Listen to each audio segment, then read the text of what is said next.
എല്ലാവർക്കും നമസ്കാരം. ജനുവരി 2 തൊട്ട് സംസ്കൃതത്തിന് വേണ്ടിയുള്ള ഓൺലൈൻ ട്യൂഷൻ സ്റ്റാർട്ട് ചെയ്തിട്ടുണ്ട്. ജോയിൻ ചെയ്യാൻ ആഗ്രഹിക്കുന്നവർ 9846770380 നമ്പറിൽ കോൺടാക്ട് ചെയ്യാവുന്നതാണ്. ഇന്ന് നമ്മൾ പഠിക്കാൻ പോകുന്നത് ചാപ്റ്റർ 1 തന്നെ രണ്ടാമത്തെ ശ്ലോകത്തിൻ്റെ ഇമ്പോർട്ടൻ്റ് ടോപ്പിക്കിൽ പെടുന്നതാണ് പര്യായ പദങ്ങൾ അല്ലെങ്കിൽ സമാനാർത്ഥങ്ങൾ. നോക്കിക്കോളൂ. ദരി എന്ന് പറഞ്ഞാൽ ഗുഹ എന്നാണ് അർത്ഥം. ഗഹ്വരം, കന്ദരം, ഗുഹ ഇവയാണ് ദരിയുടെ പര്യായ പദങ്ങൾ. രണ്ടാമത്തത് തരുഹു, വൃക്ഷം എന്നാണ് അർത്ഥം വരിക. വൃക്ഷഹ, ശാഖി, പാദപഹ. ഈ പാദപഹ എന്നുള്ള വാക്ക് നമ്മൾ ക്ലാസ് 9 ചാപ്റ്റർ 2 ജീവാതുരേവ ദ്രുമഹ എന്നുള്ള ആ ചാപ്റ്ററിൽ പഠിച്ചതാണ്. എന്തുകൊണ്ടാണ് പാദപഹ എന്ന് വൃക്ഷങ്ങളെ വിളിക്കുന്നത്?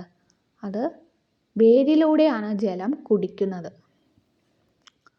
വേരിലൂടെയാണ് ജലം സസ്യങ്ങൾ കുടിക്കുന്നത് കൊണ്ടാണ് വൃക്ഷങ്ങളെ പാദപഹ എന്നുള്ള പേരിൽ അറിയപ്പെടുന്നത്. അതും കൂടി ഒന്ന് നോട്ട് ചെയ്ത് വയ്ക്കാം.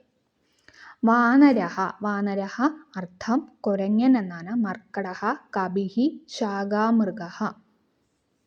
അപ്പോൾ ഇത്രയേ ഉള്ളൂ ഇന്നത്തെ ഇമ്പോർട്ടൻ്റ് ടോപ്പിക്കിൻ്റെ ക്ലാസ്. നന്നായി പഠിക്കുക.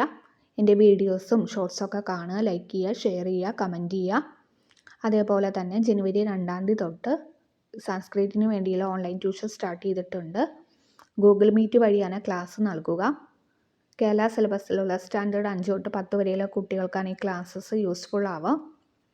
ജോയിൻ ചെയ്യാൻ ആഗ്രഹിക്കുന്നവർ 9846770380 ഈ നമ്പറിൽ കോൺടാക്ട് ചെയ്യാവുന്നതാണ്.